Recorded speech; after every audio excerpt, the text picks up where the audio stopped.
কিন্তু দেখেন এই নবীর আদেশে জমিন পর্যন্ত দ্বিখণ্ডিত হয়ে গেছে। আল্লাহর হাবিব সাল্লাল্লাহু আলাইহি ওয়াসাল্লাম হিজরত করবেন, নবীজির বাড়ির চতুর্পার্শ্বে রাসূলকে বের হতে দেবে না। মক্কার কুরাইশ ঘোষণা করলো যে মুহাম্মদ সহ তার সফর সঙ্গে আবু বকর এক কদমও যাতে এখান থেকে বের হতে না পারে। আল্লাহর হাবিব সাল্লাল্লাহু আলাইহি ওয়াসাল্লাম হুজরা শরীফের ভিতরে রাসূল কিভাবে বের হবেন দরজা বন্ধ করে রেখেছে। আল্লাহ রাব্বুল আলামিন কুদরতের জবান দিয়ে বললেন, হাবিব আপনি সূরা ইয়াসিন শরীফ পাঠ করেন। সূরা ইয়াসিন শরীফের এত ফজিলত কেন? বিভিন্ন ওজিফার কিতাবে দেখবেন সূরা ইয়াসিন শরীফের ফজিলত লিখে রাখছে, যেই ব্যক্তি এশারের নামাজ পড়ে, ফজরের নামাজ পড়ে, মাগরিবের নামাজ পড়ে খালেস নিয়তে একবার সূরা ইয়াসিন শরীফ তেলাওয়াত করবে, তার আমলে পূর্ণ এক খতম কোরআন শরীফের সওয়াব আল্লাহ পাক দান করে। এটার ফজিলত কারণ কি জানেন? রাসূল যখন মদিনা শরীফের উদ্দেশ্যে রওনা হবেন, কাফেররা যখন ব্যারিকেড দিয়েছিল, আল্লাহর হাবিব বলেছিলেন, হাবিব আপনি সূরা ইয়াসিন শরীফ পড়েন। ইয়াসিন শরীফ পড়তে পড়তে কাফেরদের চোখ অন্ধ হয়ে গেছে। এবার হুজরা মুবারকের দরজা খুলে রাসূল সুন্দর করে আবু বকর সিদ্দিকের হুজরাতে গেলেন। সিদ্দিক আকবরকে ডাক দিয়ে রাসূল যখন মদিনা শরীফের দিকে রওনা হয়েছেন, কিছু দূর যাবার পরেই কাফেরদের দৃষ্টি ফিরে আসলো। মক্কার কুরাইশ ঘোষণা করলো যে মুহাম্মদ সহ তার সফর সঙ্গে আবু বকরকে যে ধরে আনতে পারবে তাকে 100 উট পুরস্কার দেওয়া হবে। নাউজুবিল্লাহ কোন কয়শো উট? 100 উট পুরস্কার দেওয়া হবে। তখন একটা কাফের ছিল, তার নাম হচ্ছে সুরাকা বিন জশম। সুরাকা বিন জশম, এই সুরাকা বিন জশম সে খুব রাগী ছিল এবং তার একটা ঘোড়া ছিল। এই ঘোড়াটা দ্রুত গতিতে দৌড়তো। আরব দেশের বাহাদুরি কিন্তু ঘোড়া দেওয়া হয়, ঘোড়ার দৌড় দিয়ে। এখন পর্যন্ত এরা এই খেলাটা এখনো জারি রাখছে, ঘোড়া রেস, ঘোড়ার দৌড়। এখন পর্যন্ত আরব দেশে গেলে দেখা যায় এরা, আমরা দেশে যেরকম ভাবে আমরা ফুটবল খেলি, ক্রিকেট খেলি, খুব ইন্টারেস্টিং হইয়া, আরব দেশের মধ্যে এখনো তারা ঘোড়ার দৌড়টারে একদম বেশি পছন্দ করে এবং বিভিন্ন তারা এনজয় করার জন্য এই ঘোড়ার দৌড়টাকে এরা বাছাই করে। তো সুরাকা বিন জশম সে রসুলকে ধরার জন্য, সিদ্দিক আকবরকে আটকানোর জন্য কয়, আমার এই তেজি ঘোড়া অল্প কিছুক্ষণের মধ্যেই মুহাম্মদ সহ তার সফর সঙ্গে আবু বকরকে ধরে আনবে। নাউজুবিল্লাহ কন্যা, আরো জোরে কোনা নাউজুবিল্লাহ। এই বলিয়া সুরাকা বিন জশম তার ঘোড়ার মধ্যে বসলো। ঘোড়াটাকে হাঁকাইয়া হাঁকাইয়া মায়ার নবীকে অ্যাটাক করার জন্য সে যখন নবীজির পিছন পিছন যখন রওনা হলো, আল্লাহর হাবিবের পদ মুবারকের চিহ্ন দেখে দেখে সে রওনা হলো। ঘোড়া দ্রুত গতিতে যাচ্ছে, আল্লাহর হাবিব সাল্লাল্লাহু আলাইহি ওয়াসাল্লাম স্বাভাবিক গতিতে যাচ্ছেন। বন্ধুরে, আবু বকর সিদ্দিক হঠাৎ করে পিছন ফিরে তাকাইয়া দেখতেছেন সুরাকা বিন জশম তার ঘোড়া নিয়ে দ্রুত গতিতে নবীজির দিকে আসতেছে। আবু বকর সিদ্দিক তখন একবার রসুলের সামনে যান, আর একবার রসুলের পিছে যান, একবার আবু বকর নবীজির ডানে যান, একবার আবু বকর নবীজির বামে যান। আমার মায়ার নবী উম্মতের মনের খবর জানে গো। সিদ্দিক আকবর যখন নবীর সামনে একবার যান, পিছনে একবার যান, ডানে একবার যান, বামে একবার যান, আবার মায়ার নবী ডাক দিয়ে কয়, আবু বকর তুমি একবার সামনে যাও, পিছনে যাও, একবার ডানে যাও, বামে যাও। কারণটা কি? আবু বকর সিদ্দিক চোখের পানি ছাইরা কান্দা কই, নবী গো আমি চাই না আমি আবু বকর বেঁচে থাকতে কোন কাফের মুশরিকের দ্বারাতে আপনার শরীর মুবারকে একটা আঘাত আইসা লাগে। নবী গো আমি এই জন্য একবার সামনে যাই, পিছনে যাই, ডাইনে যাই, বামে যাই, কারণ আমি লক্ষ্য করেছি নবী গো সুরাকা বিন জশম আপনার পিছু নিয়েছে। সে যদি কোনো কারণে আপনাকে আক্রমণ করে, সর্বপ্রথম আক্রমণটা যেন আমি আবু বকরের বুকের মধ্যে আইসা লাগে। আরো জোরে জোরে কন্যা সুবহানাল্লাহ। ওরে আল্লাহকে করিতে খুশি, নবীর প্রেমে হউ দাসী, আল কোরআনে ঘোষণা দেই তাই গো মুমিন ভাই, নবী বিনে আপন কেহ নাই, নবী বিনে দরদি কেউ নাই গো মুমিন ভাই, নবী বিনে আপন কেহ নাই। ও বন্ধু, আল্লাহর হাবিব সিদ্দিক আকবরের এই ভালোবাসা দেখা দয়াল নবী বলতেছেন, আবু বকর লা তাহজান, চিন্তার কোনো কারণ নাই। এই সান্ত্বনা দিতে দিতে দেখা যায় সুরাকা বিন জশম একদম কাছে এসে গেছে।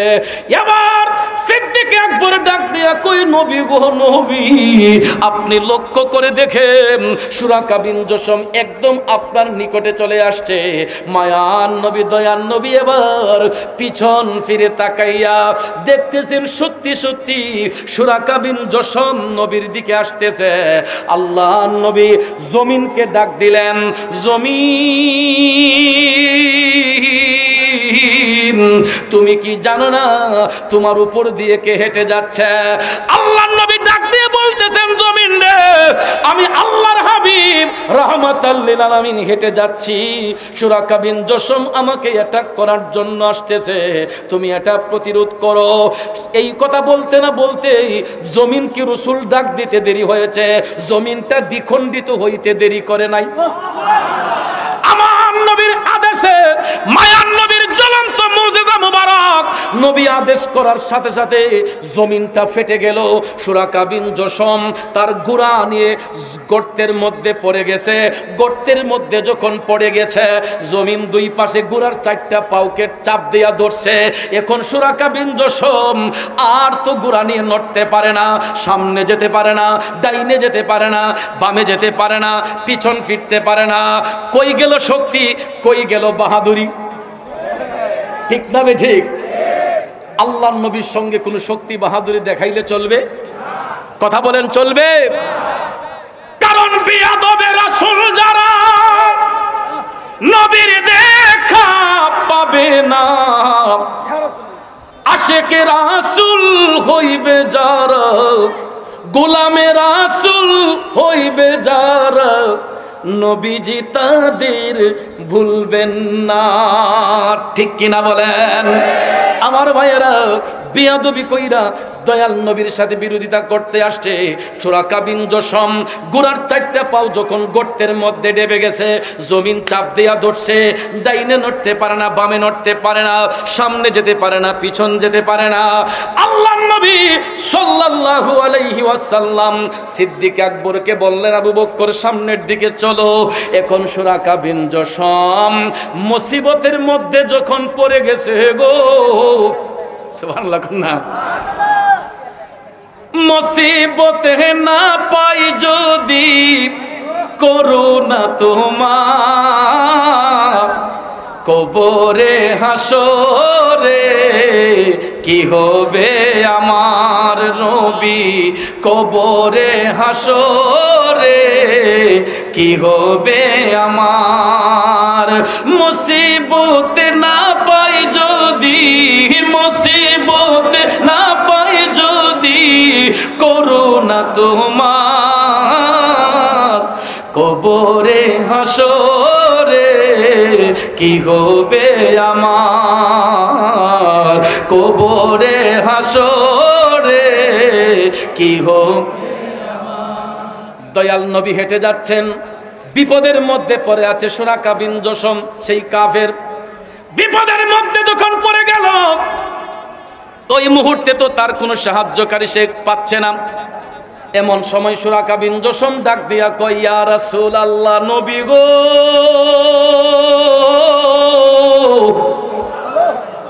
নবীর কাম লাগছেনি, নবীর কাম লাগছেনি। ইয়া রাসূলুল্লাহ, নবী গো, আমার এই মুসিবত থেকে আপনি আমাকে নাজাত করে যান, উদ্ধার করে যান।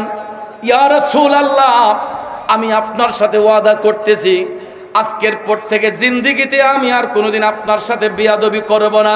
নবী গো, আমি ওয়াদা দিচ্ছি, আজকের পর থেকে যদি আমার গোত্রের কেউ আপনার সাথে বিরোধিতা করতে আসে, আমি নিজে প্রতিবাদ করব।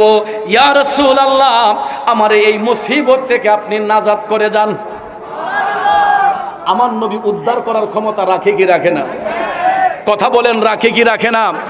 নবীজিকে এই ক্ষমতা দিয়েছেন কে? আরো জোরে বলেন কে? আল্লাহ দিয়েছেন নবীকে সম্মান, তোমার হিংসায় হবে কি? আল্লাহ দিয়েছেন নবীকে সম্মান, ঠিক না বেঠিক? আমার ভাইরা বন্ধুরা, সুরাকা বিন জশম আমার দয়াল নবীর সঙ্গে বিয়াদবি করতে এসেছিল। মায়ার নবী, দয়াল নবী এই মুহূর্তে বলতেছেন, সুরাকা তুমি কি তোমার ভুল বুঝতে পেরেছো? সে বলতেছে, ইয়া রাসূলুল্লাহ আমি আমার ভুল বুঝতে পেরেছি।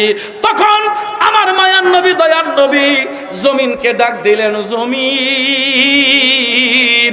আমি আল্লাহর নবী তোমাকে আদেশ করতেছি, তুমি সুরাকার ঘোড়ার 4টা পাউকে ছেড়ে দাও।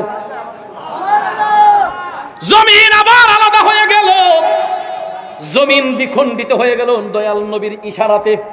সুবহানাল্লাহ কন্যা। আমি আপনি সারাদিন যদি জমিন রে যদি কই, মাটি রে যদি কই, ও মাটি তুমি একটু ধরো, কাম হইব নি? সারাদিন যদি মাটি রে কোন যে মাটি তুমি আমার কিনা সম্পদ, আমি তোমারে কইছি তুমি একটু হিদিক দিয়ে যাওগা, যাইবনি?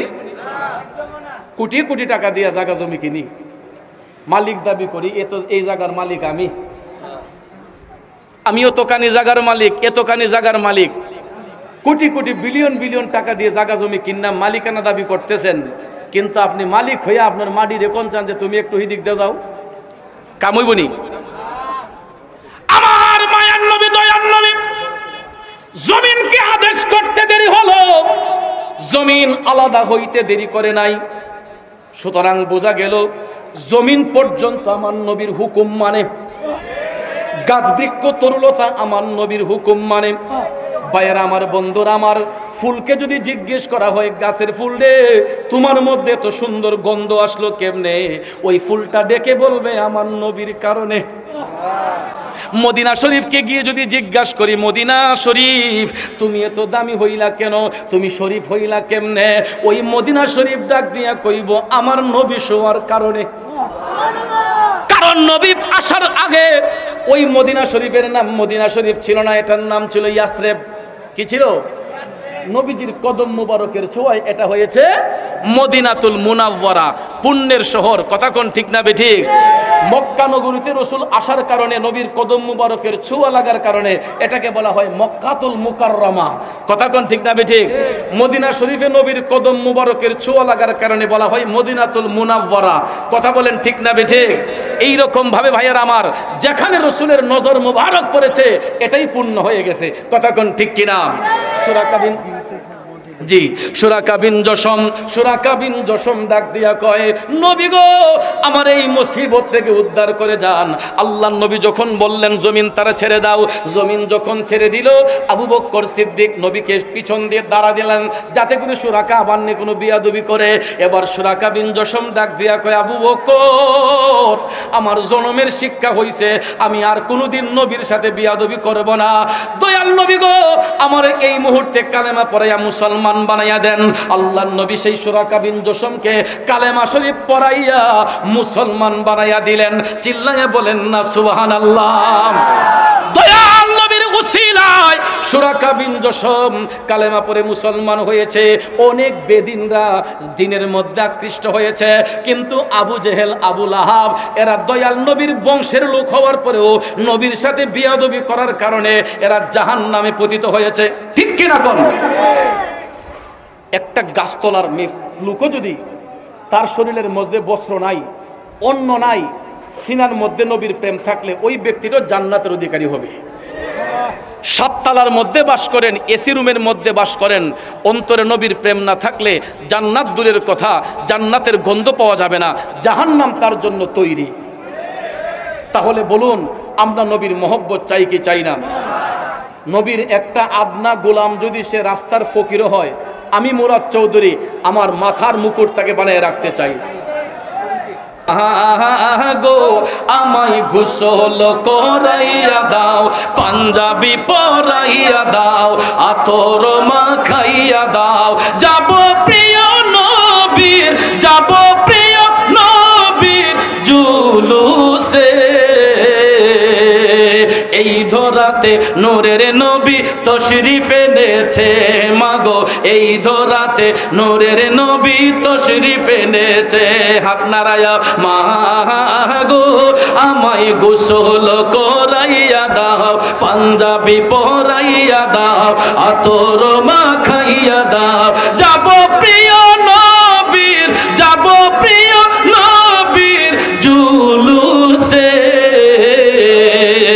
বছর ঘুরে মিলাদুন নবী এসেছে মাগো এই ধরাতে নূরের নবী তশরিফ এনেছে ঠিক কিনা বলে ও বন্ধু দেখো রে আবু বকর সিদ্দিকের আলোচনা করেছিলাম কিভাবে ইসলামের সুশীতল ছায়া আসলেন বাগানের ভিতর প্রবেশ করে আবু বকর সিদ্দিক দেখতে পাইলেন কিছু কিছু কালো গোলাপের মধ্যে সাদা অক্ষর দিয়া লেখা আছে লা ইলাহা ইল্লাল্লাহু মুহাম্মাদুর রাসূলুল্লাহ সাল্লাল্লাহু আলাইহি ওয়াসাল্লাম সুবহানাল্লাহ বলেন আবু বকর দেখতেছেন কালেমা শরীফ ফুলের পাপড়ির মধ্যে লেখা তখন তিনি অনেকটি ফুলের দিকে তাকাইয়া ভাবলেন যে কেউ কলম দিয়ে তো লিখতে পারে ঠিক কিনা আবু বকরের বিশ্বাস স্থাপনের জন্য তিনি সিদ্ধান্ত নিলেন যে যেই ফুলটা এখন পর্যন্ত কলির ভিতরে আছে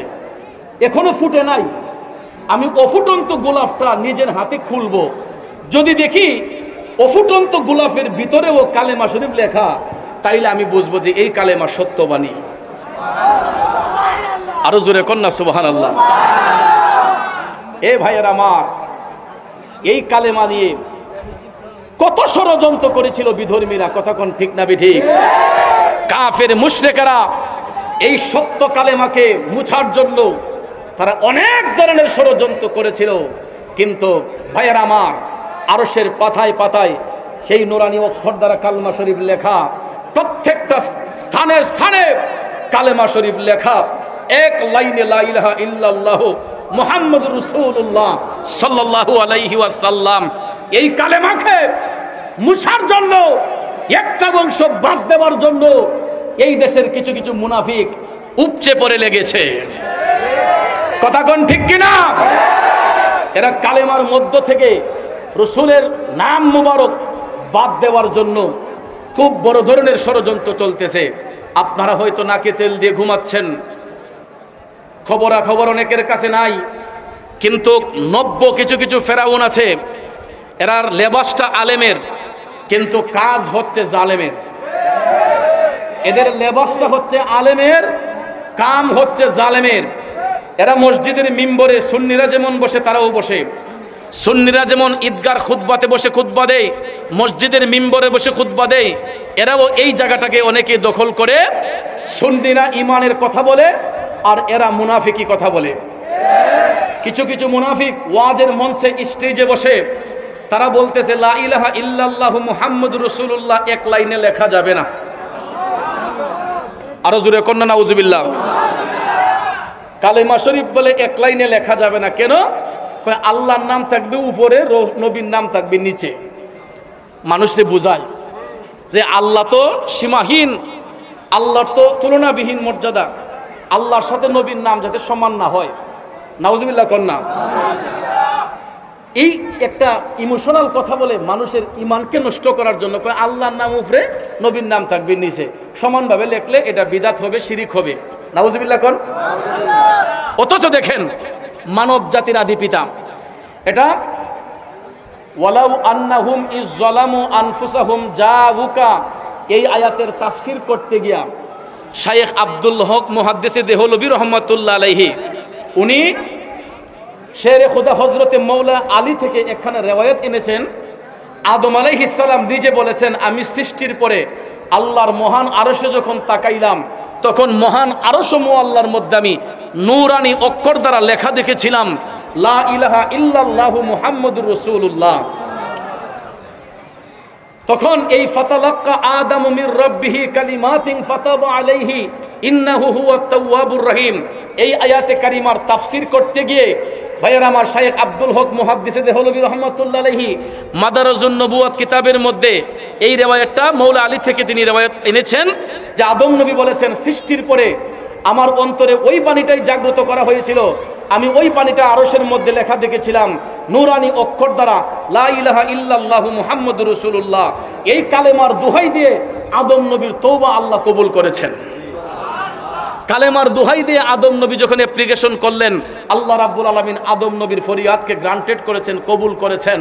আর রাসূল বলেছেন, আদম যখন মাটি পানির সঙ্গে মিশ্রিত, তখন থেকে আমি আল্লাহর নবী। আরো জোরে কন্যা সুবহানাল্লাহ। আমার ভাইয়েরা, বন্ধুরা, গভীর মনোযোগ। আবু বকর বিধর্মী ছিলেন, ধর্মে আকৃষ্ট হওয়ার জন্য। গোলাপ ফুল যেটা এখনো ফুলে নাই, কলির ভিতর রয়েছে। আবু বকর ভাবলেন, এই ফুলটা আমি নিজের হাতে পাপড়িটা মেলবো, যদি অফুটন্ত গোলাপের ভিতরে কালেমা শরীফ লেখা পাই, তাইলে আমি মনে করব এই কালেমা সত্যবাণী। যে মেলা পাপড়ির মধ্যে হয়তো অন্য কেউ কলম দিয়ে লিখতে পারে, কিন্তু যেই পাপড়িটা এখনো কলির ভিতর রয়েছে, এখনো পাতা মেলে নাই, আমি আবু বকর এই ফুলটা হাতে নিয়ে আগে খুলি। তখন তিনি অফুটন্ত গোলাপটা, যেমন দেখেন এই ফুলটা এখনো কলির ভিতরে আছে, এটা এখনো ফুটে নাই। আবু বকর অফুটন্ত গোলাপটা নিজের হাতের মধ্যে নিয়ে যখন পাপড়িটা মেলতে লাগলেন, মেলার পরে তিনি দেখতেছেন অফুটন্ত গোলাপের ভিতরেও আমার আল্লাহ কুদরতি কলম দ্বারা লেখা রাখছে, লা ইলাহা ইল্লাল্লাহু মুহাম্মাদুর রাসূলুল্লাহ সাল্লাল্লাহু আলাইহি ওয়াসাল্লাম। জোরে জোরে বলুন না সুবহানাল্লাহ। আরো জোরে কন্যা সুবহানাল্লাহ। ওরে নূরের নবীর আগমনে আনন্দিত ত্রিভুবন, নূরের নবীর আগমনে আনন্দিত ত্রিভুবন, উল্লাসে মাতিয়া উঠে পেয়ে নবীর দু চরণ, উল্লাসে মাতিয়া উঠে পেয়ে নবীর।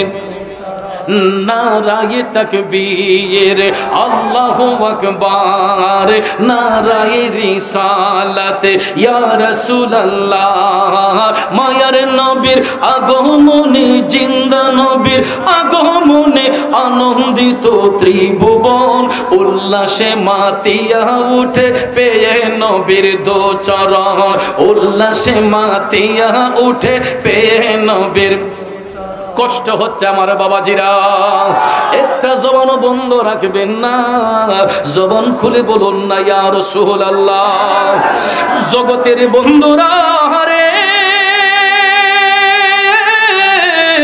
ও মুরব্বি বাবাজিরা গো, আমার সম্মানিত মা বোনরা যারা শুনছেন, আবু বকর সিদ্দিক অফুটন্ত গোলাপের ভিতরে নিজের হাতে পাপড়ি মেলে দেখতেছেন, এই পাপড়ির ভিতরেও আমার আল্লাহ কুদরতি কলম দ্বারা কালেমা শরীফ লেখা রাখছে।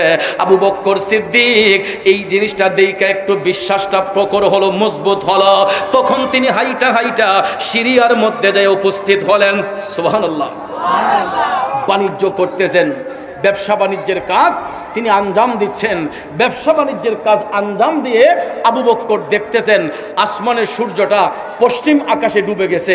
মাগরিবের পরক্ষণে চতুর্দিক যখন অন্ধকার হয়ে গেল, তিনি ভাবলেন অন্ধকার রাতে তো আর মক্কায় ফিরে যাওয়া সম্ভব হবে না, আজকের রাতটা আমি এই সিরিয়ার মধ্যে অবস্থান করি। সুবহানাল্লাহ কোন। তিনি সিরিয়াতে অবস্থান করলেন রাত্র যাপন করার জন্য। ভাইয়ের আমার, আমরা রাতের বেলায় যখন ঘুমের ঘরে যাই, কত বিভিন্ন ধরনের স্বপ্ন আমরা আদিষ্ট হই, কথা কোন ঠিক না? কেউ লন্ডন জায়গা, কেউ আমেরিকা জায়গা, কেউ ফ্রান্স, সুইডেন, কানাডা জায়গা, কথা কোন ঠিক না বেঠে? ভাইয়ের আমার, বন্ধুরা আমার, স্বপ্নের ঘরে গেলে আজকে দেখছি রে, কিতা দেখছো? বেটা আমি স্বপ্নে দেখছি আজকে ইন্ডিয়া গেছি। কখনো তাজমহল, একটা আমি স্বপ্নে দেখছি আজকে গেছি সুইডেন। এরকম ভাবে আমরা ঘুমের ঘরে গেলে অনেকেই এরকম আচমকা স্বপ্ন দেখি, ঠিক না বেঠিক? আবু বকর সিদ্দিক ব্যবসায়ী মানুষ, বাণিজ্য শেষ করে সিরিয়াতে যখন তিনি রেস্ট নিলেন, রাতের বেলা তিনি স্বপ্নের ঘরে আদিষ্ট হলেন। তিনি দেখতেছেন আসমান থেকে চন্দ্র সূর্য ওনার কোলের মধ্যে সে হাজির হয়ে গেছে। আকাশের চাঁদ সুরুজ আবু বকর সিদ্দিকের কোলে আসাতে এখন তিনি নিজে বলতেছেন, আমার গায়ের চাদর দিয়ে আমি ঘুমের ঘরে এটা আবৃত্ত করলাম, আবৃত্ত করার সাথে সাথে আমার চোখ থেকে ঘুম চলে গেছে। তখন তিনি হেজিটেশন বুক করছেন, জীবনে তো কোনোদিন এরকম স্বপ্ন দেখি নাই, এই স্বপ্নটা কেন দেখলাম, কি বা তার কারণ হতে পারে। আবু বকর ভাবলেন একজন ভালো লোকের সান্নিধ্যে যাই, গিয়ে এই স্বপ্নের তাবিরটা একটু বোঝার চেষ্টা করি। তখন আবু বকর একজন ঈসাই গোত্রের পাদ্রীর কাছে গেলেন। আল্লাহু আকবার বলবেন না? এটাও জামিউল মুজিজাত কিতাবের মধ্যে এভাবে এসেছে। স্বপ্নের ঘটনা জানার জন্য আবু বকর তাবিরটা জানার জন্য একজন ঈসাই গোত্রের পাদ্রীর কাছে গিয়ে তাকে সালাম দিয়ে বললেন যে ভাই, আমি তো একজন ব্যবসায়ী মানুষ, আমি ব্যবসায়িক কাজে এসেছিলাম, রাত হয়ে গেছে, আমি ঘুমে এলাম, ঘুমের ঘরে আমি স্বপ্নে দেখতেছি আসমানের চাঁদ সূরজ আমার কোলের মধ্যে এসে হাজির হয়ে গেছে। পাদ্রী ডাক দিয়া কই, কি বলো যুবক, তুমি কি এই স্বপ্ন দেখেছো? তিনি বলেন, হ্যাঁ আমি সত্যি এই স্বপ্ন দেখেছি। ওই পাদ্রী ডাক দিয়া কয়, যুবক, স্বপ্ন যদি তুমি সত্যি দেখে থাকো একটু বলবা কি তোমার বাড়িটা কোথায়? তিনি বলেন, আমার বাড়ি হলো মক্কা নগরীতে। এ যুবক, মক্কা নগরীতে বাড়ি, তুমি কোন গোত্রে জন্মগ্রহণ করেছো? তিনি বলেন, আমি বনু হাশেম গোত্রে জন্মগ্রহণ করেছি। পাদ্রী ডাক দিয়া কই, যুবক রে, বনু হাশেম গোত্রে জন্ম নিলে তোমার নামটা কি একটু জানতে পারি? তিনি বলেন, আমার নাম হলো আবু বকর। নামটা বলার সাথে সাথে এই ঈসাই গোত্রের পাদ্রী ডাক দিয়া কয়, আবু বকর, সত্যি যদি তোমার বাড়ি মক্কায় হয়, বনু হাশেম গোত্রে যদি তুমি জন্ম নিয়েই থাকো, তোমার এই স্বপ্ন সাধারণ কোনো স্বপ্ন নয়। হে আবু বকর শোনো, মক্কাতুল মুকাররমায় বনু হাশেম গোত্রে এমন একজন নবীর শুভাগমন হয়েছে, যিনি সর্বশ্রেষ্ঠ এবং সর্বশেষ নবী, যার পরে আর কোনো নবীর আগমন হবে না। ও আবু বকর, তুমি ওই মহান নবীর কাছে তওবা করে মুসলমান হইবা, মুসলমান হওয়ার পরে নবীর প্রধান খলিফা নিযুক্ত হইবা। শুধু তাই নয়, ইন্তেকালের পরেও তুমি এই মহান নবীর কাছে শুয়ে শুয়ে আরাম করবা। আবু বকরের অন্তরে তখন ইশকে রাসূলের জজবা সৃষ্টি হয়ে গেল, নবীর ভালোবাসা পয়দা হয়ে গেল।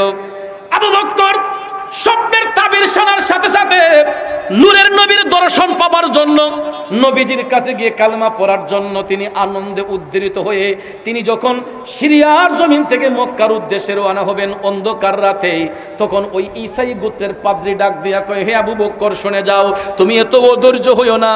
হে আবু বকর তুমি শুনে যাও, আমি যদিও পাদ্রী বংশের লোক হইয়া থাকি, আমি ওই মহান নবীর উপর ঈমান এনেছি। পাদ্রী ডাক দিয়া কয়, আবু বকর, আমি ওই মহান নবীর উপর ঈমান এনেছি। আজকে আমি পাদ্রী ধন্য। মক্কার মধ্যে যায়া যখন তুমি নবীর দেখা পাইবা, আমার সালামখানা নবীজির কদম মুবারকে উৎসর্গ করে দিও। পাদ্রী ডাক দিয়া কয়, আবু বকর, আমি ঈসাইদের ভয়ে আমার ঈমানটা প্রকাশ করতে পারি না, গোপন রেখেছি। আজকে যেহেতু তোমারে পাইলাম, আমি আমার ঈমানের কথাটা প্রকাশ করলাম। আমার মায়ার নবীকে আমার পক্ষ থেকে সালামটা তুমি বলে দিও। পাদ্রীর সালাম সঙ্গে নিয়া ফজরের নামাজের পরেই আবু বকর সকাল হইতে না হইতেই তিনি মক্কার উদ্দেশ্যে রওনা হইলেন।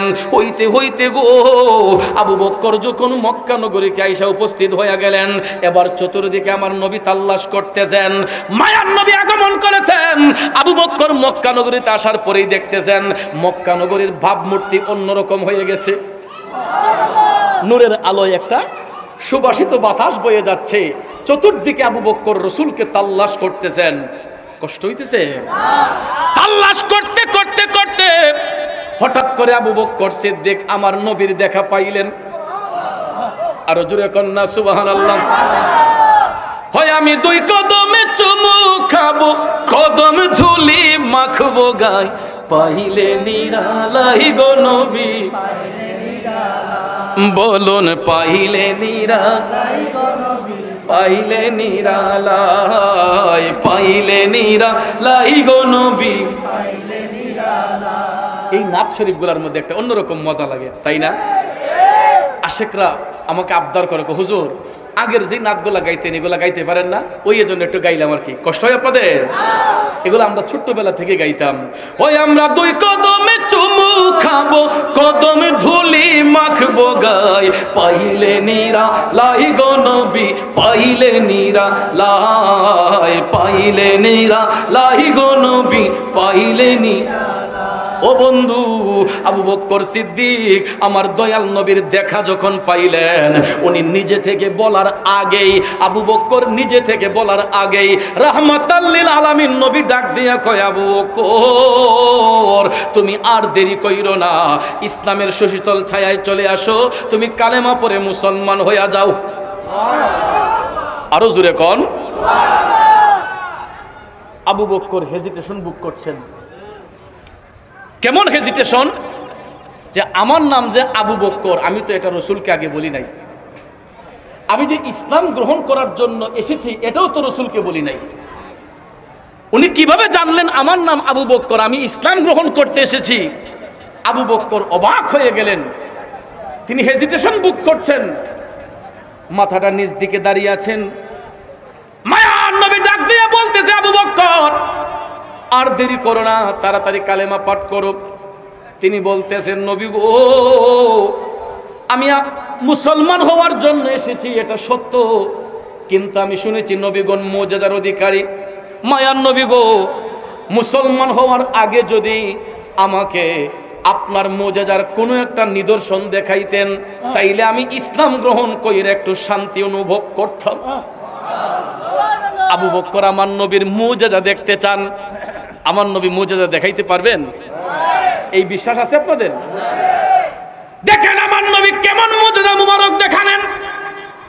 ডাক দিয়ে মায়ার নবী বলতেছেন, আবু বকর তুমি যদি আমার মুজিজা দেখতে চাও তাইলে শোনো, তুমি যখন মক্কা ছেড়ে সিরিয়ার উদ্দেশ্যে বাণিজ্য করতে রওনা হয়েছিলা, রাস্তার মধ্যে বটবৃক্ষের ছায়ায় বসেছিলা, বটবৃক্ষের ডালা তোমার সঙ্গে কথা বলেছে। আচ্ছা কনচান দিহি, আবু বকর বটবৃক্ষের ছায়ার নিচে বসছেন, আমার নবী কি সেটা জানতেন? দেখছিলেন? আবু বকর উপস্থিত নবীরে পাইছিলেন? রসুল বলতেছেন, আবু বকর মক্কা ছেড়ে যখন সিরিয়ার উদ্দেশ্যে রওনা হয়েছিলাম, বটবৃক্ষের ছায়ার নিচে বসেছিলাম, বটবৃক্ষের ডালা তোমার সঙ্গে কথা বলেছে। বাগানের ভিতর ঢুইকা কালো গোলাপের পাপড়িতে কালেমা শরীফ লেখা দেখছো, ও ফুটন্ত গোলাপের ভিতরে কালেমার চিহ্ন দেখেছ। আবু বকর সিরিয়াতে আইসা তুমি ঘুমের ঘরে স্বপ্ন দেখেছ, আসমানের চাঁদ সুরজ তোমার কুলের মধ্যে হাজির। এই স্বপ্নের তাবির জানার জন্য তুমি পাদ্রীর কাছে গিয়েছ, পাদ্রী তোমার স্বপ্নের তাবির বলেছে, এবং শুধু তাই নয়, ওই পাদ্রী আমি নবীর উপর ঈমান এনেছে, সে মুসলমান হয়েছে, তোমার কাছে আমি নবীর একটা সালামও দিয়েছে। আবু বকর কয়, নবী জানে কেমনে? এ ভাইরা বাসীরা, আমার নবী জানতে পারে কি পারে না? আরো জোরে কোন, পারে কি পারে না? আজকাল কিছু কিছু ভাই সাহেবরা কয় নবী তো দেওয়ালের পিছনের খবরও জানে না, এরকম কথা কয় কি কয় না? আমার নবী জানে কি জানে না? ক্ষমতা দিয়েছেন কে? জোরে বলেন কে? আরে নবীর ইশকের পাগল যিনি,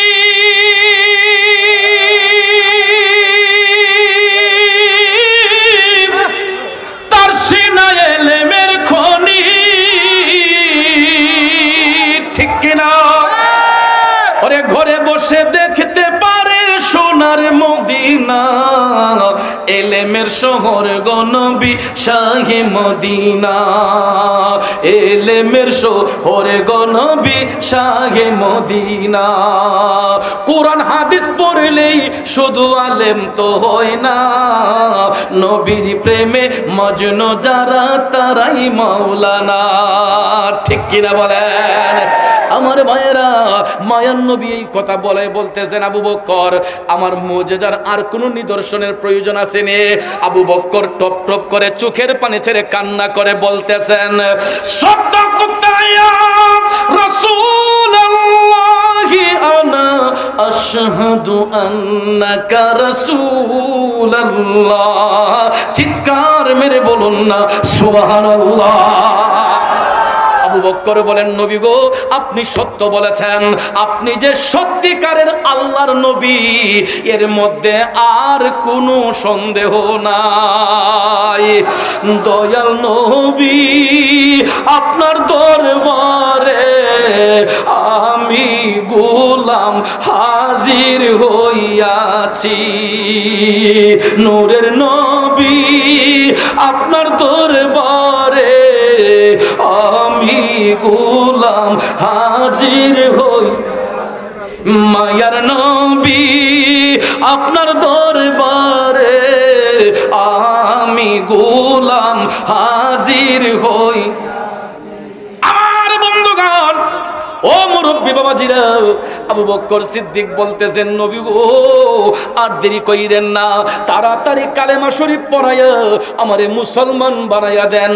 আল্লাহর হাবিব সাল্লাল্লাহু আলাইহি ওয়াসাল্লাম সাথে সাথে কালেমা শরীফ পড়াইয়া আবু বকর সিদ্দিককে মুসলমান বানায়া দিলেন। এ জগতের বন্ধুরা, মুসলমান হওয়ার সাথে সাথে আবু বকর সিদ্দিকের ধন সম্পদ অর্থ করি যা কিছু ছিল সব কিছু আমার দয়াল নবীর কদম মোবারকে উৎসর্গ করে দিলেন। ইমানদাররা কয়, যাহার বনে হইলাম ধনী, যাহার মানে হইলাম মানি, যাহার গুণে হইলাম গুণী, প্রাণে বিশ্বাস রয় আমার, মুর্শিদ আমার রংমহলে আগ দুয়ারে পাহারাদার, তাই তো আমি শুইয়া থাকি সংবাদ লই না দুনিয়ার। ঠিক না বেঠিক? আবু বকর সিদ্দিক কয়, আমার বলতে তো আর আমার কিছু নাই, আমার ধন আমার সম্পদ আমার জান আমার মাল সব কিছু আমি নবীর কদমে বিলাইয়া দিলাম, আমার বলতে তো আমার আর কিছু নাই। আবু বকর সিদ্দিক সব কিছু আমার নবীর কদমে উৎসর্গ করে দিয়া তিনি নবীর প্রেমে পাগল হয়ে গেলেন। আপনারা বলুন, নবীর প্রেমে পাগল হলে লাভ হয় না লস হয়? নবীর প্রেমে পাগল হওয়ার কারণে আবু বকর সিদ্দিক আজ পর্যন্ত নবীর পাশে শুয়ে শুয়ে আরাম করতেছেন। কিয়ামত পর্যন্ত সিদ্দিক আকবর নবীর পাশে শুয়ে শুয়ে আরাম করবেন। এ বাংলাদেশের বৈরবের সুন্নি জনতা, আমরা বৈরবের ময়দান থেকে যদি নবীর গোলামি করি, আমরা মায়ার নবীর সুপারিশ পেতে পারি কি পারি না? কথা কোন, আমরা নবীর সুপারিশ চাই কি চাই না? নবীর সুপারিশ ছাড়া কোনো ব্যক্তি জান্নাতে যেতে পারবে? জান্নাত দূরের কথা, নবীজির সুপারিশ ছাড়া জান্নাতের সুগন্ধ পর্যন্ত কেউ পাবার আশা রাখতে পারবে না।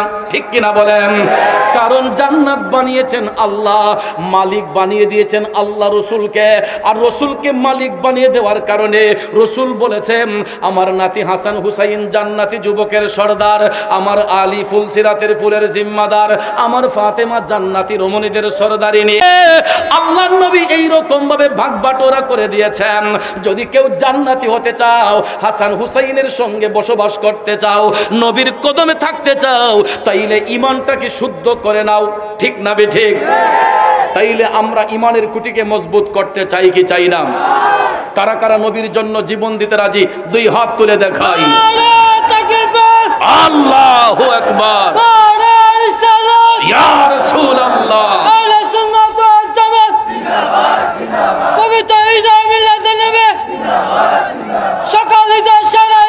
ঈদে মিলাদুন নবী,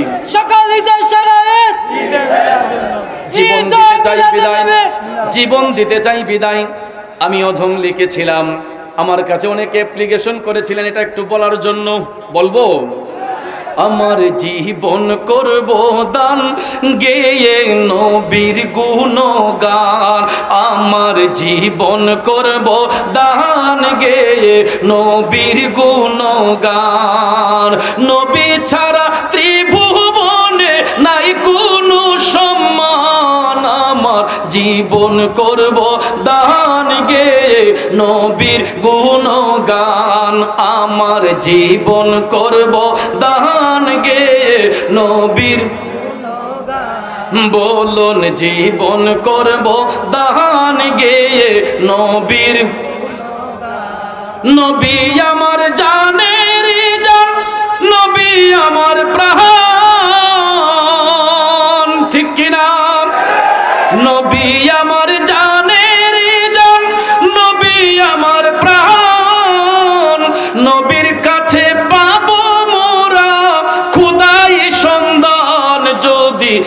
রাখো ঈমান পাবে জান্নাতের বাগান, যদি ঠিক রাখো ঈমান পাবে জান্নাতের বাগান।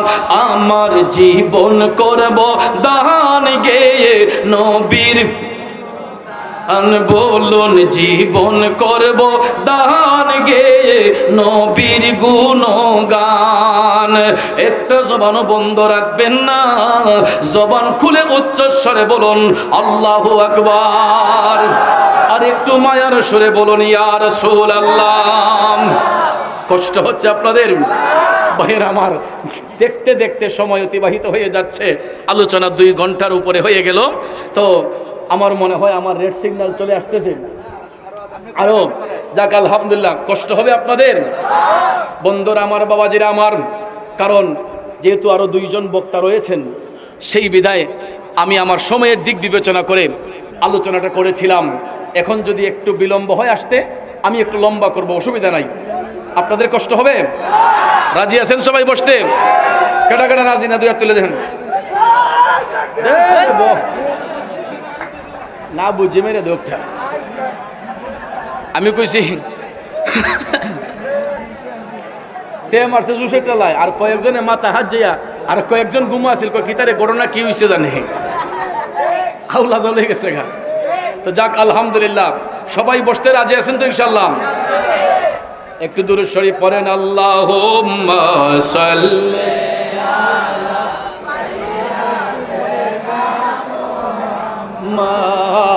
আল্লাহুম্মা সাল্লি, মাশাআল্লাহ, মাহদিনা বি মা মুহাম্মদ নবী শাফি মা মুহাম্মদ নূর নবীজির নূর চেহারা দেখিতে মোদের মন চায়, নূর নবীজির নূর চেহারা দেখিতে মোদের মন চায়।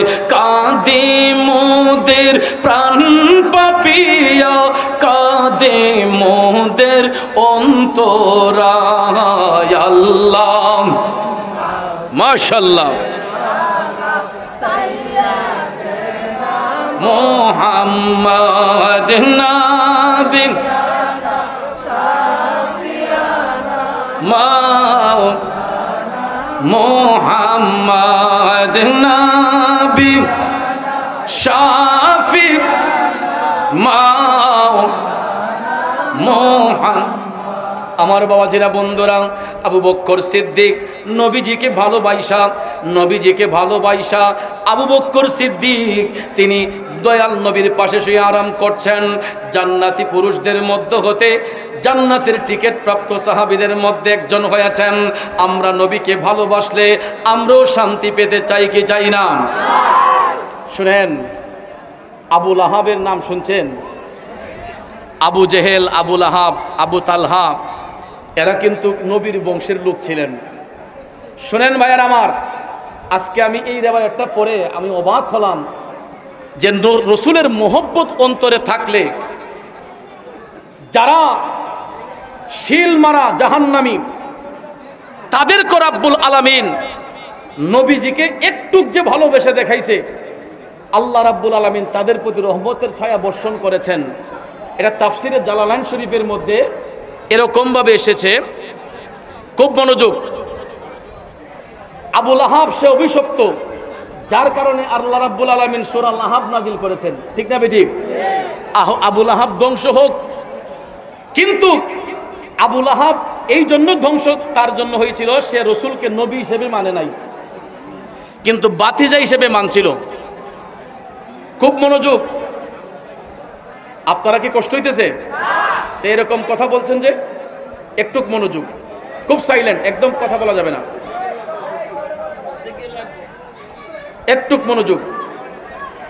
আবু লাহাব রসুলের যখন আগমন হবে, আবু লাহাবের এক দাসী ছিল, আবুল আহাবের ঘরের মধ্যে এক দাসী ছিল সুয়াইবা। ওই আবুল আহাবের দাসী সুয়াইবা সংবাদ দিল আবুল আহাবকে যে পৃথিবীর মধ্যে শুভাগমন করেছেন রাহমাতাল্লিল আলামিন, যে হে সুয়াইবা, আজকে তোমার এত আনন্দ কেন? আবুল আহাব জিজ্ঞেস করেছিল, সুয়াইবা, আজকে তোমার এত আনন্দ কেন? তখন আবুল আহাবের দাসী সুয়াইবা বলেছিল যে পৃথিবীর জমিনে রসুল এসেছেন, এই জন্য আজকে আমার খুশি। সুবহানাল্লাহ কোন। তখন মা আমেনার উদর হতে রাহমাতাল্লিল আলামিন নবী যখন পৃথিবীতে আসলেন, তখন বাতিজা হিসেবে সোমবার দিনে আবুল আহাব রসুলের আগমনে সোমবার দিনে আবুল আহাব একটু হাসছিল, খুশি হয়েছিল যে আমার ঔরসে আমার বাতিজার আগমন হয়েছে। রসুল হিসেবে নবী হিসেবে মানে নাই, বাতিজা হিসেবেও মানার কারণে সোমবার দিনে রসুল এসেছেন। এই জন্য ভাইয়ের আমার, আবুল আহাবের কবরের মধ্যে রহমতের ফেরেশতারা জান্নাতের ঝর্ণার পানি বহমান করে প্রতি সোমবারে আবুল আহাবের কবরের মধ্যে জান্নাতের নহর দিয়ে তার কবরকে ভিজানো হয়। বৎসরে 54 দিন সোমবার থাকে। কয়দিন? বৎসরে 54টা সোমবার হয়। কয়টা হয়? এক বছরের ভিতরে 54 দিন সোমবার হয়। এই এক বছরে 54 দিন আবুল আহাব রসুলের আগমনে খুশি হওয়ার কারণে তার কবরের মধ্যে জান্নাতের পানি দিয়ে ভিজানো হয়। ভাইয়ের আমার, একটু শান্তি অনুভব হয় এবং তার শাহাদাত আঙ্গুলটা ওই দিন একটু নড়াচড়া করে। আবুল আহাবের শাহাদাত আঙ্গুলটা নড়াচড়া করে, তার তর্জনী আঙ্গুল ওই দিনে নড়াচড়া করে। বেহেশতের পানি দ্বারা ওই পানিটাকে ভিজানো হয়, তার আঙ্গুলটাকে ভিজানো হয়। কেন? সে রসুলের আগমনে বাতিজা হিসেবে নবী পাইয়া খুশি হয়েছিল, রসুল হিসেবে নয়। রসুল হিসেবে না মানার কারণে সে অভিশপ্ত এবং ইসলামের ঘৃণিত কাজে অংশগ্রহণ করেছে। এই জন্য তার উপর অভিশাপ বিদায় আল্লাহ রাব্বুল আলামিন সূরা লাহাব অবতীর্ণ করেছেন। এই জন্য নবীজির মহব্বত তিল পরিমাণও যদি কারো মধ্যে থাকে, আল্লাহ রাব্বুল আলামিন তার একটু শান্তিতে রাখবে। কেননা এটা বোঝানোর জন্য। কিন্তু নবীজির বিরুদ্ধে যেই ব্যক্তি কথা বলবে, সেরা আবুল আহাব আবু জেহেলের অন্তর্ভুক্ত হয়ে ইয়েজিদের অনুসারী হয়ে এরা জাহান্নামের মধ্যে নিক্ষিপ্ত হবে। কথা বলেন ঠিক না ঠিক? ভাইয়ার আমার, বন্ধুরা আমার, আপনাদের কথায় একটু মনোযোগ নষ্ট হচ্ছে।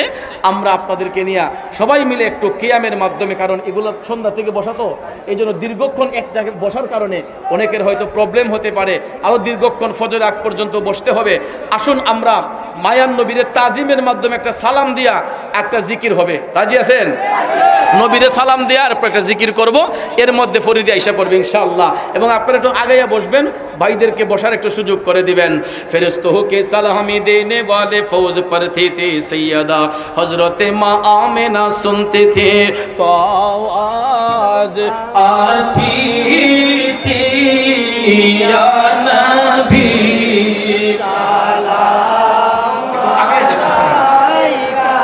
आया रसूबी दिन दुनियार धोवन माशाल्लाह मरहबा रहमतुल लिल आलामीन अपनी उम्मतेर ज़ाबीन गुनाहगार उम्मतेरा पंजोवन मरहबा अल्लाह अल्लाह अल्लाह अल्लाहर नबी गो मायर नबी गो अपने नबी जीवनेर जीवन माशाल्लाह मरहबा आरो जोरे अल्लाह अल्लाह अल्लाह अल्लाह देख नबीर मोजे जाना भगवती माखा दी जाओ शैप दिलेन जीवन आर যৌবন মারহাবা মাশাআল্লাহ মানব দৌলত জাগা ছিল চরণে সব সফিয়া দিল পাইতে নবীজির ইশকের দর্শন মাশাআল্লাহ আল্লাহ আল্লাহ আল্লাহ আল্লাহ আল্লাহর নবী গো মায়ের নবী গো আপনি নবী জীবনের জীবন মাশাআল্লাহ মারহাবা আল্লাহ আল্লাহ আল্লাহ আল্লাহ আল্লাহ আল্লাহ আল্লাহ আল্লাহ আল্লাহ আল্লাহ আল্লাহ আল্লাহ আল্লাহ আল্লাহ লা ইলাহা ইল্লাল্লাহু মুহাম্মাদুর রাসূলুল্লাহ সাল্লাল্লাহু আলাইহি ওয়াসাল্লাম। উচ্চ স্বরে বলুন সুবহানাল্লাহ। আমার ভাইয়েরা, মায়ার নবীর শুভাগমনে বেদিন কাফেররা তারা আমার নবীর চেহারা আনোয়ার দেখে দেখে, নবীজির জ্বলন্ত মুজেজা মুবারক দেখে দেখে ইসলামের সুশীতল ছায়ায় এসেছে। কারণ আমরা এমন নবীর উম্মত, যেই জমিনে বসে আছি, জমিন আমার নবীর কমান্ড মানে, গাছ বৃক্ষ তরুলতা নবীর কমান্ড মানে। আপনি সারাদিন একটা গাছকে ডাকেন তো গাছ আমার আপনার কথা শুনবে? রসুল ইশারা করেছেন, গাছ সরে গিয়েছে। রসুল জমিনকে ইশারা করেছেন, জমিন দ্বিখণ্ডিত হয়ে গেছে। আল্লাহু আকবার বলেন। আমার সভাপতি সাহেব আমাকে বলেছেন যে রসুলের আরো দুই একটি মুজিজার কথা একটু বলেন না। আরে ভাই, দুই একটি বলবো কেন, সারা রাত যদি আমার নবীর মুজিজা মুবারকের আলোচনা করতে যাই, রাত শেষ হয়ে যাবে। রসুলের মুজিজা মুবারকের কথা বলে শেষ করা যাবে না, ঠিক কিনা বলেন? আরো জোরে কোন ঠিক কিনা? আরে ভাই, আল্লাহর হাবিব সেই কাফেরদের অত্যাচারে, কাফেরদের বেয়াদবির শিকার হয়ে নিজের জন্মভূমি মক্কা শরীফ ছেড়ে রসুল হিজরত করে যখন মদিনা শরীফের উদ্দেশ্যে রওনা হবেন, ভাই দেখেন আল্লাহর হাবিব সাল্লাল্লাহু আলাইহি ওয়াসাল্লামকে কোনোভাবেই তারা বের হতে দেবে না।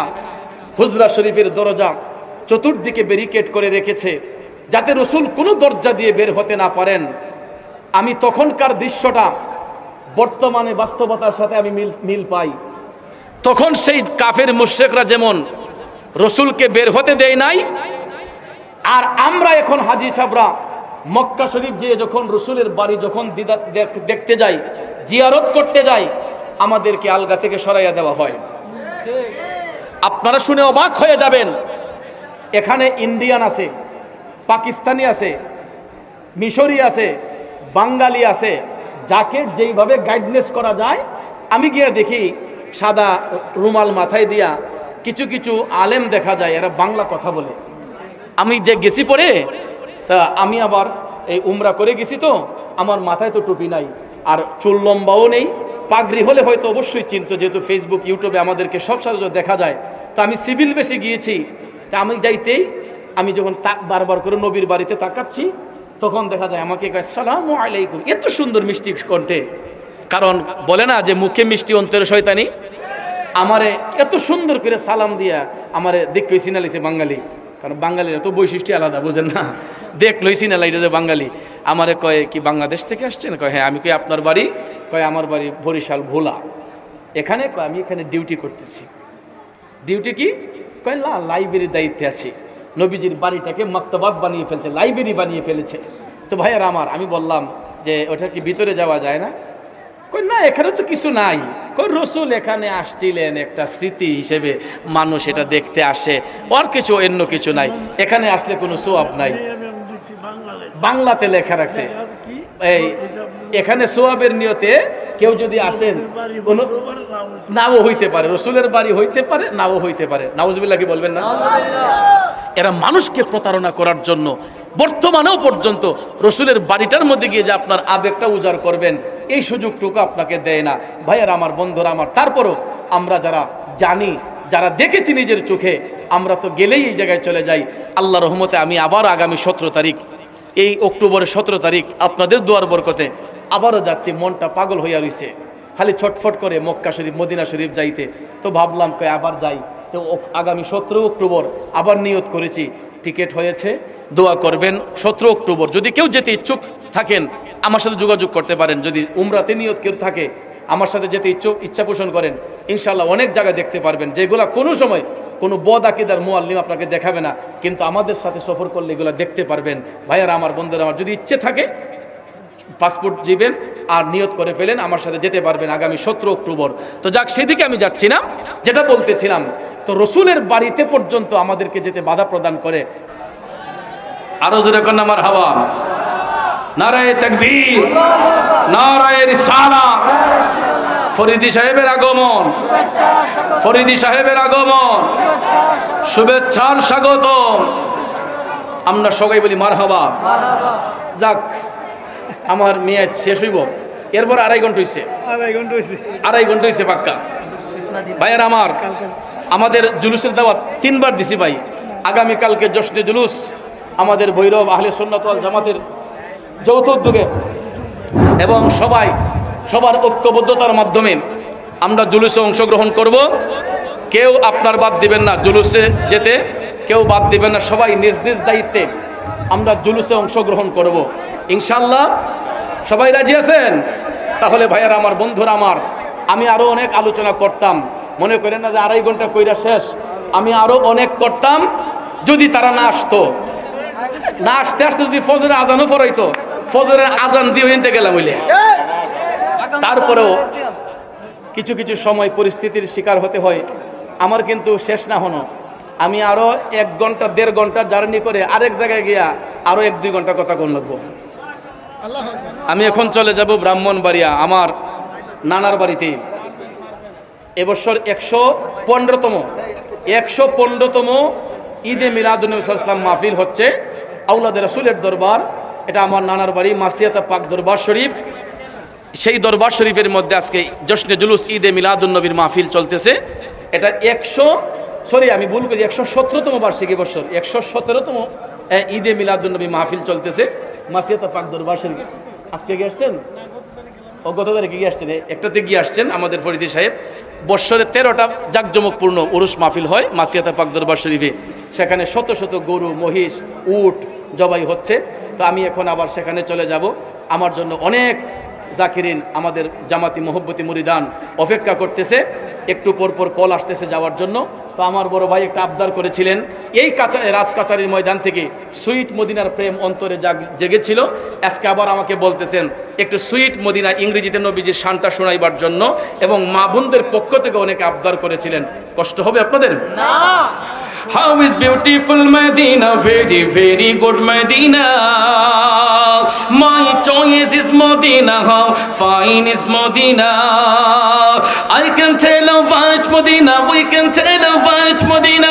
Such a beautiful Medina, sweet Medina, sweet Medina, sweet Medina, very lovely. Give me a chance to go to Medina. Give me a chance to go to Medina. My heart said to eyes, go to Medina. Sweet Medina, sweet Medina, sweet Medina, very lovely. Everyone's eyes say that nice is Medina. Everyone's eyes say that nice is Medina. Each and every heart is saying Medina, sweet Medina, sweet Medina, sweet Medina, very lovely. Quite nice is Medina, quite dear is Medina, quite fine is Medina, quite beloved is Medina, quite famous Medina, quite famous Medina, quite messless Medina, sweet Medina, sweet Medina, sweet Medina, very lovely, very lovely.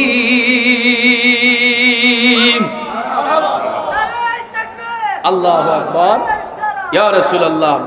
বেঁচে থাকলে আমিও গাইয়া শোনাইছি, বাচ্চা থাকলে সামনের বছর আমার ছেলে আইসা শোনাইতে পারবো মাশাআল্লাহ। আমার ছেলে ইউটিউবে তার অনেক নাত শরীফ আছে, আমাদের দরবার শরীফের উরুসে গায়। দোয়া করবেন, আমার বড় ছেলেটা এই 30 পারা কোরআন শরীফ মুখস্থ করছে, মানে হাফিজি শাখায় লাস্টের পারাটা, আম পারাটা আগে মুখস্থ করায়, আমপারা মুখস্থ করে ফেলছে। আমি খুব চিন্তিত ছিলাম, কিন্তু এখন গিয়ে এতদিন পরে পড়াশোনা একটু মনোযোগ বসছে। তো দোয়া করবেন যাতে কোরআনের হাফেজ হতে পারে। আল্লাহ পাক 3টা ছেলে সন্তান দান করছে, আল্লাহ যেন তাদেরকে মানুষের মতো মানুষ বানায় এবং প্রত্যেকটা ঘরে ঘরে যেন একটা কোরআনের হাফেজ যেন হয়। সবাই চেষ্টা করবেন অন্তত আপনার সন্তানদের, পারলে প্রত্যেকটাকে বানাবেন, না যদি পারেন অন্তত একটা ছেলেকে চেষ্টা করবেন কোরআনের হাফেজ বানানোর, আলেম বানানোর চেষ্টা করবেন। ভাইয়ের আমার, প্রত্যেকটা ঘরে ঘরে যেন একটা এরকম আকীদা সম্পন্ন স্টুডেন্ট যেন তৈরি হয়, আলেম যেন পয়দা হয়। আলেম যদি ঘরে থাকে, এলাকায় থাকে, ওই এলাকায় আল্লাহর রহমত থাকে এবং সুন্নি আলেম হতে হবে। এই যে আমাদের সভাপতি সাহেব বলছেন, শুধু আলেম হলে হবে না, সুন্নি আলেম হতে হবে, ঠিক কিনা বলেন? তো যাক, আলহামদুলিল্লাহ আমাদের ভৈরবে অনেক সুন্নি মাদ্রাসা আছে, আলহামদুলিল্লাহ বলেন। আমাদের অনেক সুন্নি প্রতিষ্ঠান আছে। আমাদের সন্তানগুলোকে মানুষের মতো মানুষ করার জন্য আর কোনো চিন্তা নেই, নির্দ্বিধায় সুন্নি একটা হাফিজিয়া মাদ্রাসায়, সুন্নি আলিয়া মাদ্রাসায় ভর্তি করে দিবেন। দেখবেন ইনশাল্লাহ আপনার সন্তান মানুষের মতো মানুষ হবে। আর বিশেষ করে যারা নামাজ পড়ি না, আমরা নামাজ পড়ব, হালাল রিজিক খাবো, সবসময় সত্যের পক্ষে অংশগ্রহণ করব। আর বিশেষ করে আমি, অনেকেই জানেন, অনেকে হয়তো জানেন না, আমি তো জুমা পড়াই ভৈরবে। আমার ভাইরা আবদার করার কারণে আমি জুমাটা পড়াই আপনার বাস স্ট্যান্ড মেহেরচাঁদ জামি মসজিদে। প্রতিদিন জুমার টাইমে চলে আসি ইনশাল্লাহ। আমার মসজিদের অনেক মুসল্লিকে আমি দেখেছি আজকে আসছেন, সবাইকে মুবারকবাদ জানাই। আপনারা চেষ্টা করবেন জুমার দিনে, সেখানে আরও নিত্য নতুন আলোচনা হয়, বিভিন্ন টপিকের উপরে আলোচনা হয়, সেখানে আপনারা শুনতে পাবেন। ভালো থাকবেন, সুস্থ থাকবেন। আর সবশেষে একটা কথা হলো, আমি এটা প্রত্যেকটা মাহফিলে বলে যাই, আমাদের আজকের বাচ্চাগুলো আগামী দিনে ভবিষ্যৎ। আমার বাচ্চা হোক, আপনার বাচ্চা হোক, ছোট বাচ্চাদেরকে মোবাইল ফোন দিবেন না। ছোট বাচ্চাদের হাতে গেমস খেলার জন্য মোবাইল ফোনটা দিবেন না। আমি আপনার পায়ে ধরে বলতেছি, পায়ে ধরে বলতেছি। কেন? আপনারা হয়তো অনেকে জানেন না, এই মোবাইলটা কিন্তু এটা একটা সফটওয়্যারের মাধ্যমে পরিচালিত হয় এবং এটাতে ম্যাগনেটিক পাওয়ার রয়েছে। এটা রক্ত চুষে ফেলে, মানুষের শরীরের নার্ভগুলা ওকেজু করে ফেলে, রক্ত শূন্যতা হয়। একাধিক মোবাইল ইউজ করলে পরে হাতে রক্ত সঞ্চার বন্ধ হয়ে যায়, নার্ভ রক্ত সঞ্চারগুলো আস্তে আস্তে ড্যামেজ হয়ে যায়, তখন আস্তে আস্তে হার্ট ব্লক হয়ে যায়, চোখের জ্যোতি নষ্ট হয়ে যায়। আমাদের এখনের বাচ্চারা, এদেরকে মোবাইলে গেম সাইরা দিলে পরে বাচ্চাগুলা খায়, নাচতে নাচতে খায়। এই হালাল খাবার কিন্তু তার মুখের মধ্যে যাচ্ছে না। আমাদের বাচ্চাদেরকে আমাদের মা চাচিরা আমাদেরকে ছোট্টবেলায় খাওয়াইছে কিভাবে? যদি খাই নাই, কোলে নিছে, কাকে নিছে, নিয়ে কি বলছে? সুবহানাল্লাহ ওয়ালহামদুলিল্লাহ লা ইলাহা ইল্লাল্লাহ লা ইলাহা ইল্লাল্লাহ লা ইলাহা ইল্লাল্লাহ। ঠিক কি না? এরকম জিকির পরে পরে বাচ্চার মুখে খাবার দিছে, বাচ্চা একদিকে খাবার খাইছে আরেকদিকে ঘুমাই গেছে গা। ঠিক না ঠিক? আল্লাহর জিকির করতে করতে বাচ্চাদের মুখে খাবার গিয়েছে, বাচ্চার চোখে ঘুম চলে আসছে। আমি বিনয়ের সহিত বলবো আমার মা বোনদেরকে, আমি বিনয়ের সহিত বলবো, অতি আদরে বাচ্চা নষ্ট হয়ে যায়। আদর যেমন করতে হবে, শাসনটাও তেমন রাখতে হবে। এই জন্য আপনার আমার বাচ্চার ভবিষ্যৎ সুন্দরের জন্য আমি বিনয়ের সহিত বলবো, আপনারা কেউ বাচ্চাদের হাতে মোবাইল ফোন দিবেন না। 1 দিন 2 দিন 3 দিন যখন দিবেন না, 4 দিনের বেলায় দেখবেন ওই বাচ্চা মোবাইলের দ্বার কাছে যাবে না। আর আপনি নিজে স্টার জলসা দেখার জন্য, সিনেমা দেখার জন্য, বিভিন্ন সিরিয়াল দেখার জন্য বাচ্চার একটা বুঝ দিয়া যে মোবাইল নিয়ে ফেরা থাক, আমি আমার কাম করতেছি। আপনি নিজেও নষ্ট হইতেছেন, আপনার বাচ্চাও নষ্ট হইতেছে। আপনি মনে করবেন না যে আপনার বাচ্চার কান্না বন্ধ হয়ে গেছে, কিন্তু ওই বাচ্চা আপনার জন্য যে কেমন কান্না তৈরি রাখছে, আপনি তখন চোখের পানি দিয়েও কুল করতে পারবেন না। বড় হয়ে যখন আপনার বাচ্চা আপনার সাথে বিয়াদবি করবে, আপনার বিরুদ্ধে কথা বলবে, আপনার কমান্ড মানবে না, তখন আপনি মাথায় হাত দিবেন, আফসোস করবেন, আয় হায় রে, নিজের হাতে আমি আমার বাচ্চার জীবন নষ্ট করছি। এই জন্য আপনাদের পায়ে ধরে আমি বলি, বাচ্চাদের হাতে কখনো আমরা মোবাইল ফোন দেব না। এটা আমার বাচ্চা হোক, আপনার বাচ্চা হোক, প্রয়োজন হলে তারে নিয়ে বাইরে একটু ঘুরে আসবেন, একটু রেস্টুরেন্টে বসে খাইয়ে আসবেন, দেখবেন বাচ্চার মন ফ্রেশ হয়ে যাবে। মাদুরি খেলা, এরকম খেলাধুলার প্রতি উৎসাহিত করবেন। বেশি বেশি ঘরে বসাইয়া মোবাইল ফোন ইউজ করাইলে এই বাচ্চাগুলো আস্তে আস্তে প্রতিবন্ধী হয়ে যায়। এই জন্য বাচ্চাদেরকে নিয়ে মাঝে মধ্যে রেস্টুরেন্টে বসে খাবেন, একটু হাট বাজারে গিয়ে ঘোরাঘুরি করবেন, রাস্তার ঘাটে ওই যে ব্রিজ আছে ওখানে একটু ঘুরবেন, ঘুরে তাদেরকে বিভিন্ন জিনিস খাওয়াইবেন, খাওয়াইয়া বাসায় নিয়ে আসেন, নিজের হাত নিজে নিয়ে যান, নিজে আবার নিয়ে আসেন। দেখবেন আপনার বাচ্চার ব্রেন শার্প থাকবে, পড়াশোনায় মন থাকবে, মোবাইল ফোন থেকে দূরে থাকবে। আমি বাচ্চাদের উদ্দেশ্যে বলছি, যারা কিশোর বাচ্চা এখানে আছো, 10 থেকে 15 বছর যাদের, তোমাদের এখন পড়াশোনার সময়, আল্লাহর হস্তে তোমরা মোবাইলে গেমস না খেলে তোমরা তোমাদের ভবিষ্যৎ সুন্দরের জন্য মোবাইল ফোন থেকে বিরত থাকবা ইনশাআল্লাহ। রাজি আছেন সবাই? আল্লাহ তাআলা আমি সহ আমাদের সবাইকে সহি বুঝ দান করুক। সবাই ভালো থাকেন, সুস্থ থাকেন। পরিশেষে আমি ফাতিহা কমিটিকে মোবারকবাদ জানাই, ধন্যবাদ জানাই তাদের ঐকান্তিক চেষ্টায়, অক্লান্ত পরিশ্রমে প্রতি বৎসর যাবৎ এই ভৈরবের জমিনে এই ধর্মীয় বৃহৎ অনুষ্ঠান ঈদে মিলাদুন নবী সাল্লাল্লাহু আলাইহি ওয়াসাল্লাম উপলক্ষে এই আজিমুশ শান ফাতিহা মাহফিল এটা চালু আছে, ভবিষ্যতে যাতে থাকে। এই ফাতিহা মাহফিল করে আজকে অনেক সদস্য অন্ধকার কবরে। আমার মনে হয়ে যায় আমাদের মরহুম বীর মুক্তিযোদ্ধা ইউনুস আলী কাকার কথা, আমার মনে হয়ে যায় মরহুম হাজী জজমিয়া সাহেবের কথা এরকম, এবং আমাদের এই সাবেক এমপি জনাব আবু বকর সিদ্দিক সাহেব, বীর মুক্তিযোদ্ধা আবু বকর সিদ্দিক সাহেবের কথা, ওনাদের ঐকান্তিক চেষ্টায় জারি ছিল এই ফাতিহা মাহফিল। আজও পর্যন্ত ভৈরবের সুন্নি জনতার মাধ্যমে এই মাহফিল জারি আছে। এবং সাবেক আরও অনেকের নাম আমি উল্লেখ করতে পারি না, আপনারা মনে কষ্ট নেবেন না, যাদের নাম মুখে দিয়ে আসছে আমি বলছি। আর এছাড়াও আরও অনেক নামের অধিকারী ছিলেন যারা এই ফাতিহা মাহফিলের সঙ্গে জড়িত, এই কমিটির সাথে জড়িত ছিলেন। আজকে তারা অন্ধকার কবরে, তাদের রুহু কিন্তু দেখতেছে, ঠিক না ঠিক? আল্লাহ যেন তাদের কবরে আযাব মাফ করে, তাদের কবরকে যেন জান্নাতের বাগান বানায়। যারা বর্তমানে শ্রম দিচ্ছেন সবার সুস্বাস্থ্য কামনা করে আপনাদের কাছ থেকে বিদায় নিলাম। আসসালামু আলাইকুম ওয়া রাহমাতুল্লাহি ওয়া বারাকাতুহু।